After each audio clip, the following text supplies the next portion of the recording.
Olá, meus amigos da Missão do Farol, os nossos alunos que têm nos acompanhado já há algum tempo, principalmente agora nessa regravação da série sobre o fim dos tempos e a segunda vinda de Jesus. Nós, como temos visto, nós temos que nos preparar, como? Crescendo na vida de Deus, porque vamos enfrentar um tribunal, o tribunal de Cristo, para recebermos o galardão, né, de acordo com a obra de cada um. Eu vou falar sobre tribunal, sobre galardão, mas a coisa mais importante que você precisa saber, e essa é a 5ª aula, se não me engano, nós temos que crescer na vida de Deus. E para crescer nós não podemos fazer como as aulas anteriores, as duas últimas. Nós falamos sobre o cristão à beira do caminho, foi o tema que nós falamos, junto com o cristão solo rochoso. Nós vimos o que isso significa, não vou falar agora. E vimos também, vamos ver agora sobre, falamos também sobre o cristão que recebeu a palavra entre os espinhos, veio, sufocou ou seja, esses são basicamente o tipo de cristãos que não podem crescer. A vida de Deus não pode crescer num solo rochoso, onde tem espinhos, onde tem tudo que nós falamos nas duas últimas aulas, na aula 4 e na aula 3. Hoje, o assunto de hoje é mais do que bom. Vou falar sobre o cristão boa terra. Nós estamos usando a parábola de Jesus já há 3 aulas, né? Onde Jesus enfatizou sobre o crescimento que os filhos dele, aqueles que creem em Jesus, têm que ter. E isso é fundamental. E hoje eu vou usar um texto de Paulo também, mas vamos começar como: eu espero que você seja, o cristão boa terra. Eu quero ler Marcos 4, 2 versículos que falam sobre isso. Versículo 8 e o versículo 20, onde o Senhor conta a parábola e depois, no versículo 20, ele explica o que é a boa terra. Então, essa é a 4ª e última categoria, e a partir da próxima aula vamos enfocar outros pontos, outros aspectos. Esse foi um pacote que fizemos agora. Bom, Marcos 4, 8 e depois versículo 20. Jesus está explicando, tá lembrado? O quê? Outra semente, né? Não está escrito semente, mas pelo contexto, ele está falando que outra semente, ou seja, a última, enfim, finalmente, caiu em boa terra. Já vimos que terra é o coração do cristão. A palavra, né, caiu em boa terra. E o quê? E a terra deu o quê? O seu fruto. Você viu que as anteriores não deu fruto. Mas essa diz que deu fruto, diz mais que vingou, e olha o outro verbo, cresceu. Ele está falando aqui de pessoas. E diz interessante que cresceu, vingou, produzindo a 30, a 60 e a 100 por uma semente. Uma semente foi plantada e produziu 30. 30 frutos, 30... Imagina uma laranja, prendeu aquela árvore, deu 30. Depois jogou a outra semente, produziu, deu 60, não é isso? E finalmente a 100 por uma semente. Agora veja o versículo 20. Ele está explicando: os que foram semeados em boa terra, o cristão boa terra que recebeu a palavra, são aqueles que ouvem a palavra. Interessante que os outros ouviram a palavra, mas não vingou, porque tinha rocha, tinha espinho, sufocou. As coisas do mundo impediram dele crescer. E eu gosto sempre de lembrar, não tem nada da salvação, de perder a salvação aqui não, hein? Tá? Ele veio, eu veio. Não. São aqueles que ouvem a palavra e a recebem, frutificando a 30, a 60 e a 100 por um. Como eu falei para vocês, gente, nas últimas 2 aulas, principalmente na aula passada, não podemos deixar que nada, eu falei que o nosso coração é corrupto, né? Aliás, a palavra de Deus que falou isso, né? Usando Jeremias 17. Não podemos deixar que nenhuma impureza fique ali dentro. Ou seja, não podemos nos preocupar com a fascinação das riquezas, como eu falei, com a fascinação das coisas deste mundo, porque isso impede a gente de estar ouvindo a palavra. Ou você escolhe uma coisa ou outra. Nós temos que definir uma coisa muito importante. A vida de Deus e a igreja do Senhor, ou seja, e os irmãos, são a coisa mais preciosa aos olhos de Deus. E o nosso alvo, como eu falei, é entrar no reino. Para entrar no reino, nós temos que focar o que é a igreja e quem são os irmãos. O que é a boa terra? É exatamente isso que diz no versículo 20. São os que ouvem a palavra e a recebem. Ou seja, eu quero ser uma boa terra. E você disse também, pastor, é essa que eu quero. Para isso você tem que ouvir a palavra. Você tem que estudar a palavra. Você tem que ter tempo. É isso que nós fazemos. Porque quando eu ouço a palavra, imediatamente eu recebo a vida de Deus dentro de mim. E quanto mais eu ouço a palavra, mais da vida de Deus eu recebo. E quanto mais da vida de Deus eu tenho, mais eu cresço. É a mesma coisa no plano natural.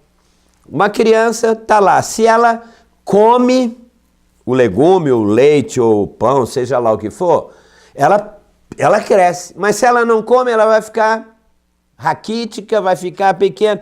A mesma coisa, nós temos que crescer. E para que essa vida, que a gente receba essa vida e esse crescimento, eu vou falar mais adiante, mas eu já vou dizer agora, nós precisamos invocar o Senhor diariamente. Invocar o Senhor como? Primeiro, lendo a palavra, lendo a Bíblia. Você lê, invoca o Senhor, ao mesmo tempo o Senhor fala na palavra, nesta hora, imediatamente, não pode invocar só para ler a palavra. Aí você volta e ora em cima daquilo que você recebeu na palavra. Eu vou falar nisso quando a gente usa na série do tabernáculo, no santo lugar, fala exatamente sobre isso. Porque oração que não é baseado na palavra de Deus é fogo estranho. Eu já falei, mas tudo bem. Então, nós temos que ler a palavra, invocar, Senhor, o que a tua palavra está dizendo? Eu quero revelação. Aí o Senhor revela. Nessa hora você ora. Uma coisa tem que puxar a outra. Você lê a palavra, ora, ou você ora para entender a palavra, uma coisa puxa a outra. Eu ouço, eu compreendo, eu sou iluminado, imediatamente, eu vou mostrar agora para vocês, nós nos tornamos o solo de Deus. Pastor, explica melhor. Então pega aí, abre a sua Bíblia agora e eu já falei muito em outras aulas, como eu disse, nós estamos regravando as aulas, então você que não assistiu a série, essa aula tem que ter 30 minutos, eu fiz isso durante horas em outras aulas. Vou pedir que você abra em 1 de Coríntios, Paulo escrevendo para os Coríntios, né? Em capítulo 3, e eu vou ler do versículo 6 até o versículo 9. Você vai ver que na economia de Deus, na mente de Paulo, a igreja é uma lavoura. Não tem como. A igreja não é um lugar para isso, é lavoura. A igreja é um lugar de crescimento. Você quer ver como é? Então vamos lá. Paulo está dizendo, eu plantei. Eu quem? É Paulo, tá? Ou seja, eu, Paulo, plantei e Apolo, que é um outro ministro de Deus. Eu não vou gastar muito tempo, mas Apolo era um judeu, ele era muito experimentado na palavra, ele era um eloquente. Ele entendia do Velho Testamento, sabe? Ele não tinha revelação ainda da graça, mas ele era um cara bíblico, vamos dizer assim, em termos do Velho Testamento. Paulo plantou, ele está dizendo, e Apolo regou. Plantar e regar não tem a ideia de lavoura? Paulo está usando isso. Mas, veja agora, o crescimento, bom, é uma lavoura, eu planto uma planta, cresço e agora, porque você pode plantar, regar e não crescer, né? Dependendo do solo. Mas Paulo diz, o crescimento veio de Deus. Essa é uma situação que, pelo contexto, veja só, alguns irmãos da igreja lá de Corinto, eles eram contra Paulo e eram a favor de Apolo. Não, Apolo que é o homem, ele é o cara, ele é o pastor, ele é o apóstolo, ele entende. Ele entendia da letra.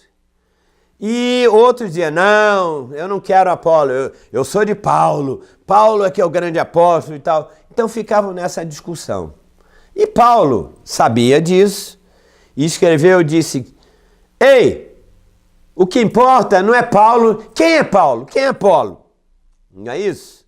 Ele diz, de modo que nem o que planta, ou seja, nem Apolo, não, nem Paulo, é alguma coisa, não é nada, isso não nem o que rega, mas Deus que dá o crescimento. Ora, o que planta e o que rega, ou seja, eu e Apolo, não é isso? Somos apenas um. Somos semeadores. Mas agora veja, e cada um, veja a frase, ele está falando de lavoura, de Apolo, mas agora ele entra logo com, mais uma vez, eu me lembro na segunda, na terceira aula, nós usamos um texto, parece que Jesus estava mudando o assunto, e no caso aqui, Paulo, a mesma coisa. Ele disse, ora, quem planta, somos um, e cada um receberá o seu galardão, segundo o seu próprio trabalho. Quando é que nós vamos receber o nosso galardão? Se você não souber ainda, mais adiante, eu vou falar, o tribunal de Cristo tem uma única finalidade. É o tribunal para os cristãos.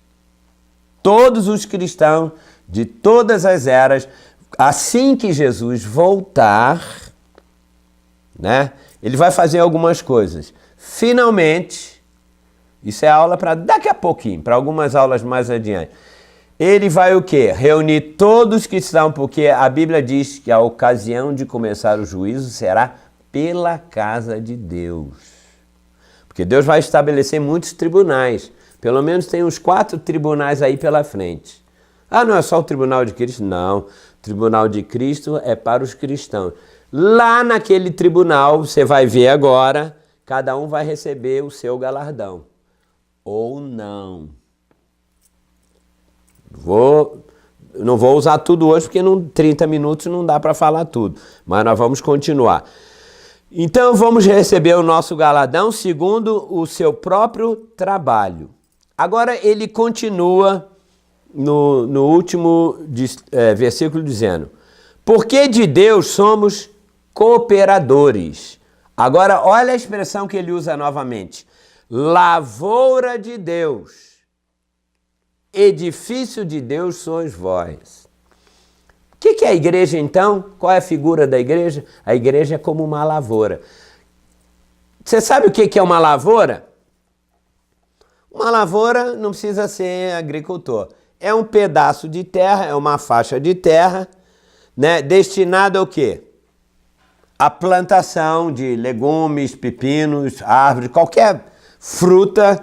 Ali naquela lavoura você planta e aquilo tem que o quê? O destino é chegaram ao crescimento. Tem a semente lá do pepino, aí ela cresce, cresce e nasceu o pepino. A igreja é a lavoura de Deus. A mesma coisa. A igreja somos nós, somos a terra do coração de Deus. Ele manda a palavra dele e essa palavra tem que crescer na vida de cada um. Nós somos como crentes legumes, crentes... Tem uns que não cresceram por causa da terra. Segundo o texto aqui que nós vimos, né, Paulo disse que ele plantou e o que? Apolo regou e Deus deu o crescimento. Para produzir o quê? Paulo, ele está falando de quê? Vamos continuar a ler o texto aqui, né? Agora, eu li até o 1 Coríntios 3, 6 e 9. Agora, Paulo, o que eu tenho que crescer? Qual é a planta aqui que tem que ter?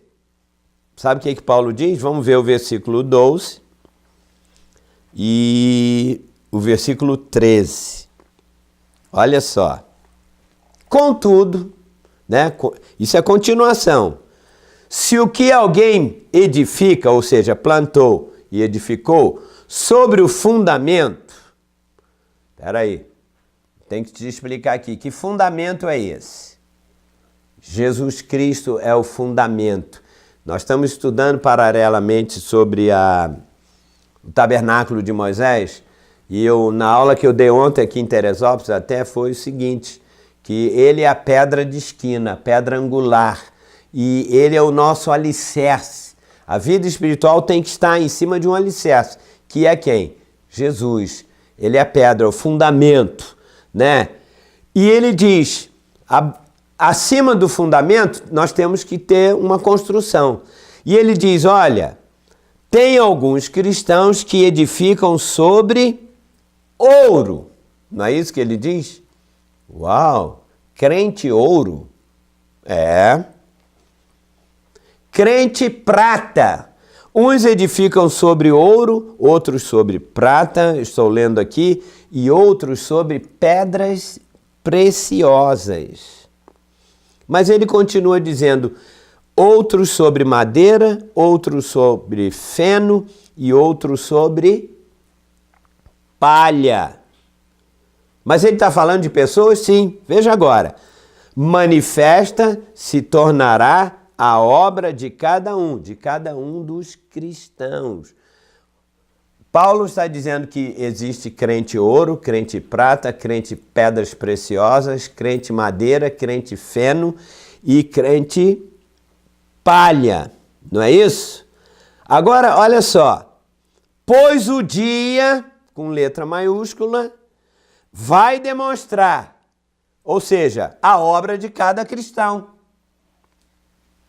Dessas, vamos colocar aqui 6 categorias. Porque está sendo revelada pelo fogo. E qual seja a obra de cada um, o próprio fogo o provará. Ou seja, naquele dia é uma referência ao tribunal de Cristo. O crente madeira vai chegar lá e ele vai colocar fogo. Na hora que ele coloca o fogo, se ele é um crente madeira, o que vai acontecer? O fogo na madeira, o que acontece? E o crente palha? Na madeira demora um pouco, né? O palha, na hora. Mas o crente ouro, chega lá, o fogo de Deus vem, passa o ouro, ele fica o quê? Mais purificado aí, mais limpo. A mesma coisa na prata, a mesma coisa no crente pedra preciosa. Mas, pastor, o que é na prática o crente? O que é ouro na Bíblia? Os alunos que já assistiram essa série há 3 anos atrás, 4 anos atrás, então vai anotando aí, você tem que entender, porque Paulo usa essas figuras, ouro, prata, preciosa. Anote aí, ouro na Bíblia significa a própria natureza de Deus, o que Deus é. Ele é como ouro. Então, edificar sobre o ouro significa então o quê? Edificar, amadurecer na vida de Deus. Ou seja, eu tenho que crescer a tal ponto que a natureza de Deus seja expressa através da minha alma. Não é manifestar doutrinas, mas a natureza de Deus. E a prata?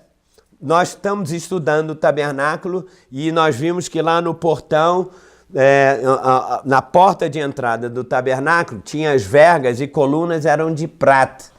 E a prata significa a redenção de Jesus, porque ele é a porta que estava ali. Você precisa estudar outros aspectos para entender, mas acredita no que eu estou falando. Quando eu edifico a minha vida em cima de prata, é sobre o quê? A minha vida, eu vivo uma vida de uma pessoa redimida, que foi comprada pelo Senhor, então eu não posso viver de qualquer maneira.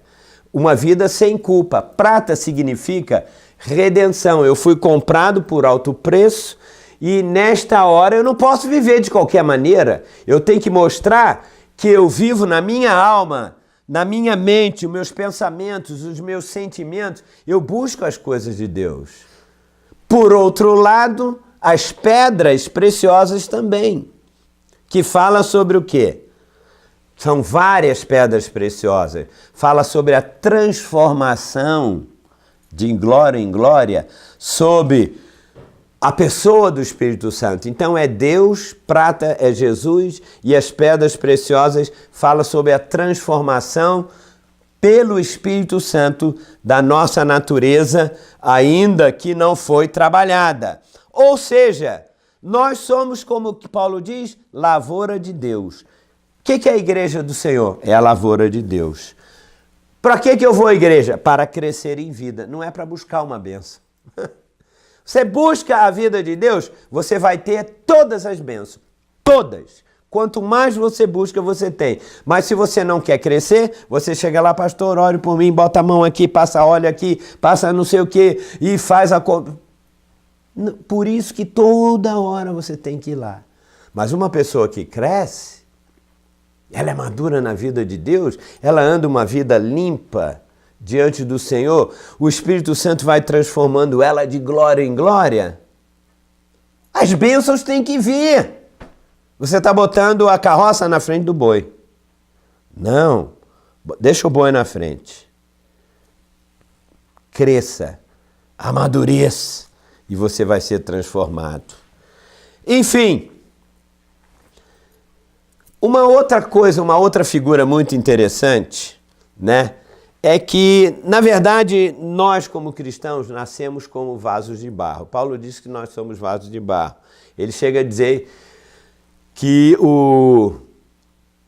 a riqueza de Deus tem que ser colocada dentro do vaso de barro. Mas, na verdade, a gente não pode...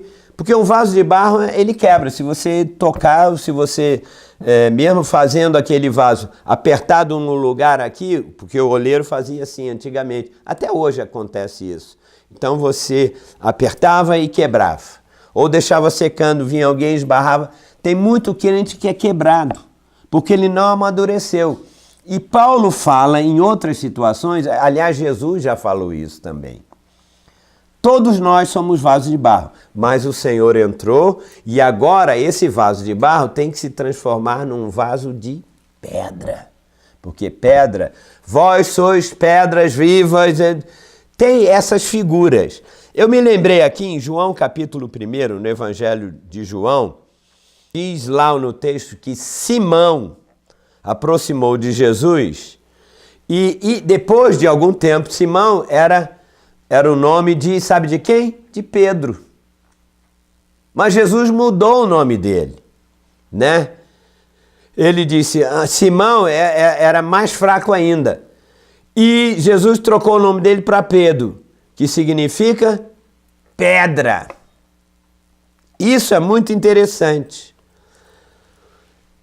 Quando Deus começou o trabalho, Jesus começou o trabalho na vida de Pedro de edificação, porque se você edificar um muro de barro, não vai chegar nem no primeiro, talvez nem no segundo andar. Mas ele disse, não, Pedro, agora você vai ser edificado em cima de pedra. Então o seu nome não vai ser mais Simão, mas vai ser pedra. Porque Pedro significa pedra. Como é seu nome? Pedra. Eu agora estou sendo edificado a minha vida. Ou seja, nós temos que nos transformar em pedras vivas e não ficar eternamente como vasos de barro. Precisamos da natureza de Deus, precisamos ser pessoas sólidas no nosso caráter, como pedra, na nossa personalidade. Quem edifica sobre madeira, feno e palha está edificando sobre as coisas do sistema desse mundo. Aquilo que eu falei na aula, estão buscando as fascinações da riqueza. Nada disso. A igreja, para ser edificada como lavoura, com crescimento, tem que ser edificada em cima da natureza de Deus, da redenção da prata de Jesus e da transformação. É isso, o fruto na nossa própria vida é o que vai determinar se eu vou ou não para o reino. Não, só vou te dar uma adiantada. Você lembra de um texto que Jesus falou para os discípulos assim?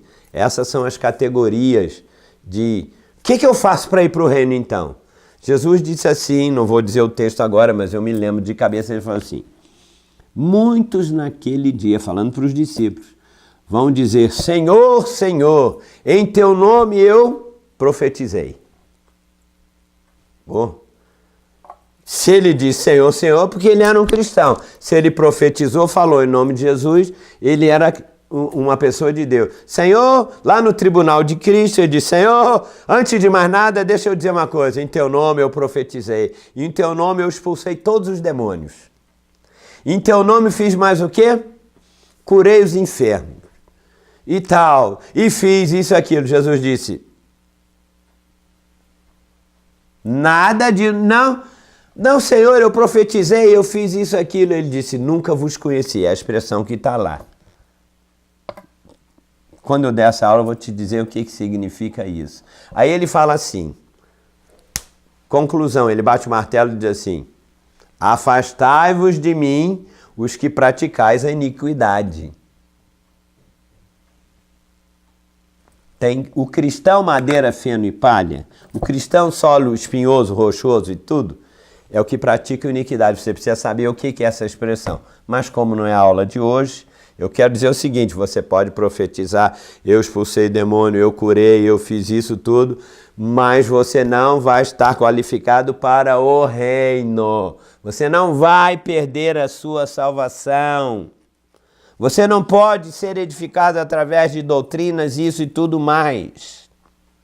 Eu tenho 4 minutos agora. Pastor, então o que a gente precisa fazer? Precisamos ministrar vida para as pessoas, não doutrina. O ouro da vida de Deus, a transformação do Espírito Santo. Eu vou terminar lendo um texto de Paulo, em Efésios capítulo 4, versículo 15, Efésios 4, 15 e 16. Paulo resolve essa parada falando exatamente isso, e depois tem outros textos também. Ele diz assim: mas seguindo a verdade, verdade é o próprio Senhor Jesus, eu sou o caminho e a verdade. É tudo aquilo que Jesus é. Ele diz: você tem que seguir isso, seguindo a verdade em amor. Agora, grifa aí na sua Bíblia: cresçamos em tudo. Paulo está dizendo, sem seguir a verdade, você não pode crescer. Naquele que é o cabeça, Cristo. Crescer no cabeça. Como? Crescer na vida de Cristo. De quem todo o corpo de Cristo, todo tem que crescer. No corpo de Cristo só pode ter cristão. Sabe o quê? Boa terra. Aquela que frutou, que frutificou, né? Caiu em boa terra, produziu a 30, a 60 e a 100 por 1. Então ele disse: todo o corpo bem ajustado e consolidado pelo auxílio de toda a junta, segundo a justa cooperação de cada parte. Você sabe o que é a igreja? É a edificação de uns com os outros. Ah, não, pastor, mas eu gosto de ir à igreja, sentar, assistir o culto e vou embora. Não, a igreja é a comunhão dos santos. Você não pode, num culto, ter comunhão com todo mundo. Senão, todo mundo fala, não acontece nada. Então, a igreja verdadeira é eu sou edificado, outra pessoa, eu edifico a outra, o terceiro edifica o quarto e o quinto. Bom, nós vamos falar mais detalhadamente sobre isso. Mas, segundo a justa cooperação de cada parte, efetua o seu próprio aumento para a edificação, crescimento de si mesmo em amor. O que eu quero dizer é que nós temos que ser transformados em vasos de barro, em pedras vivas. Como Pedro disse, vós sois pedras vivas edificados, né? Como é que Pedro diz? Opa, só um instantinho. Nós somos sacerdócio santo, sacerdócio real, povo de propriedade exclusiva de Deus, para promulgarmos as virtudes daquele que nos chamou do reino das trevas para o reino do seu amor. Só quem crescer e amadurecer que pode ser um sacerdote. Então, vamos parar por aqui hoje, né? Já estamos chegando no nosso limite da hora e eu tenho certeza que o Senhor há de falar ao seu coração. Lembre-se, boa terra, tenha o seu coração voltado para as coisas do Senhor. Estude a palavra, invoque a palavra, divida a palavra com outro irmão, porque é isso que vai nos dar o crescimento na vida de Deus. E no dia do tribunal de Cristo, quando o Senhor colocar o fogo dele ali, você vai ser mais purificado. E ele diz, vinde, meus amados benditos, no reino que vos está preparado desde antes da fundação do mundo. E outros cristãos vão, como eu falei, vão para a geena de fogo durante a era do reino. Eu vou falar sobre tantas coisas preciosas para que você entenda. Mas por hora, hoje, né, foi a nossa quinta aula, são quase introdução, mas vamos usar outras parábolas e eu vou colocar isso no Facebook, no YouTube, vamos colocar no nosso blog, vamos fazer uma listagem, todas as aulas com 30 minutos, às vezes 31, 32, mas o nosso alvo é não passar mais do que isso. Então aqui fica seu amigo, Pastor Júlio, seu cooperador no Evangelho, aqui na Missão do Farol. Estamos gravando aqui na nossa sede em Teresópolis, com a ajuda de Deus e com a ajuda de irmãos que podem nos ajudar, como o Marcos, às vezes outros irmãos também têm trabalho, o Marcos pôde sair hoje. Enfim, o importante é que você ouça a palavra, cresça, amadureça, e quando o Senhor voltar, que está muito perto, você vai viver com Ele e você vai receber o galardão de reinar com, dependendo da sua obra, 5 cidades, 10 cidades, nós vamos explicar melhor. Um beijo, um abraço, que o Senhor te abençoe muito. E eu sei que você tem muitas dúvidas, muitas perguntas, mas a série vai tentar esclarecer praticamente as perguntas mais importantes, porque eu me fiz isso, eu fui buscar, eu fui estudar e eu sei que está no seu coração. Um beijão e até mais tarde, até a próxima aula, em nome de Jesus.